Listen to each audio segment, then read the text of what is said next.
Welcome back to the Meddling Kids podcast. This is Julie Kin, and I'm joined today by Katie Clark. Hi.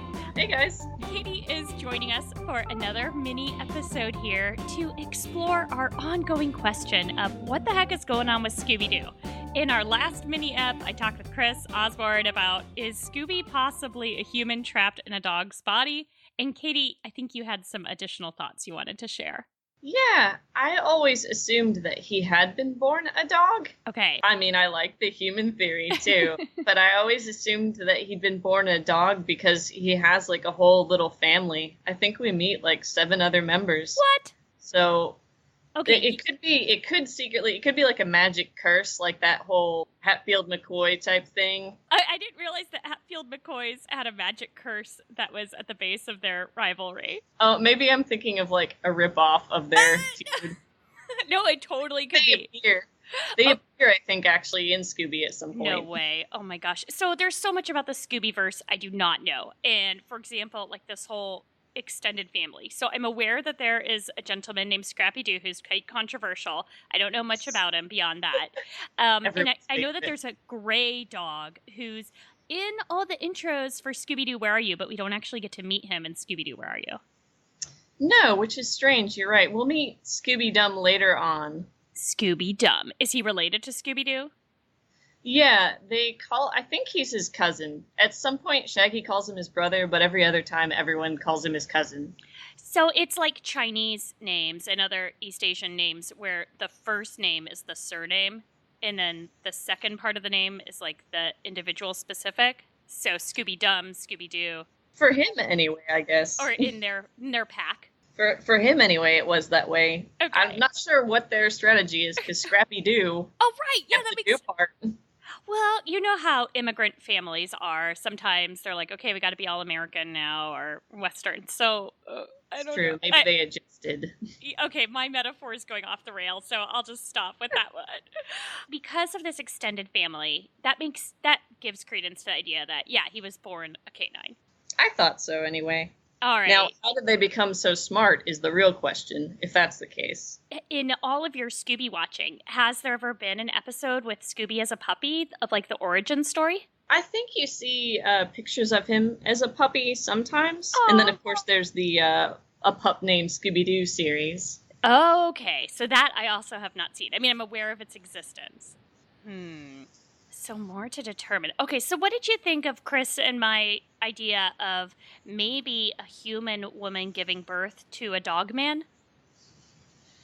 That would be fascinating to have seen if they went that direction in the series. At some point, we do meet his parents, actually. Oh, wait, that answers a lot. Okay, are either of his parents humans? Not that I saw. You never know. One of them could have started out originally as a human, maybe. And gone through some sort of conversion. Mm-hmm. Oh my God. Maybe she wanted to fit into the family more or something like that, you know. Oh my gosh. Okay, so his parents, I'm guessing them were dogs in Great Danes. Yes. Yep. Okay. Did they speak English? They did. They kind of mumble it too. Scooby, I feel like, in the series, as he goes on, he speaks more clearly sometimes. Like, he starts getting the first letters right instead of just saying R's at the beginning all the time. Mm-hmm. But his parents sounded like they were still struggling a little bit. So maybe not their first language? Right. Probably not, actually. This goes back to the whole immigrant culture thing. Is Scrappy-Doo younger than Scooby? Yes, that's his nephew. Uh-huh. See? Okay, so now we've got 3 theories. Okay, one, Scooby... Okay, theory 1. Scooby was a human who somehow turned it into a dog and his consciousness transferred and possibly is sharing the body with the original consciousness of the dog. Theory 2, he was born to a human mother with a canine father. And then theory 3 is that there's this somehow like immigration kind of thing going on where maybe they're dogs from another planet coming to Earth and, you know, like the first generation are taking a little while to adapt, whereas the second generation, Scrappy's generation, is like fluent. And maybe they're not from another planet. Maybe they're from a dog island. That would explain why they can all speak, and all the other dogs in the world can't speak. Right. I mean, it's always really interesting whenever Scooby interacts with another dog. Like, he's clearly interested in the other dogs, but it's not like a one-to-one, oh yeah, I totally know what's going on, we're bros. Yeah, he can speak their language, it seems like. Okay. But yeah, sometimes it's almost like a weird, confusing thing. That's why I just felt like he was kind of torn between the two worlds, maybe. It doesn't know where he fits in, really. Well, I mean, I think there's probably a lot of people and dogs who can relate to that feeling. For sure. Sometimes I feel more at home with my pets than I do with people, too. I understand. Absolutely. And all the code switching, right? Like, okay, today am I talking more like a Great Dane or more like Shaggy? You know, who do I need to fit in with right now? And when I'm on a job interview, you know, what's my best? Should I sniff their butt or not? Right. It's hard to keep all those rules straight. The social rules. Okay, well, do I hate cats or not? You know, right. Have to decide between the decisions those there. Chase the tennis ball or not? I mean, that one was just bonkers to me. The idea that like he could hold back from chasing a tennis ball. It was amazing. Okay, well, any last thoughts that you want to share with our audience or theories you want to put out there? I find it interesting how the gang treats Shaggy and Scooby. I like to kind of watch how there's sort of a hierarchy among, like, who's the most important, which is Fred, of course, because he always has to be the boss. Yep, Fred. But then I feel like Scooby's at the very bottom and Shaggy's, like, just a tad above him. That's why they always get risked. Because when you think about it, if those monsters are real, they're putting them out is at such a risk. That is very interesting. So you think, see, I always thought that they put Scooby out before Shaggy because Scooby's more capable.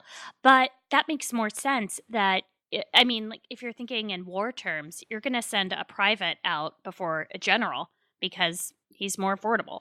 Well, and they always excuse it as that Scooby's more capable.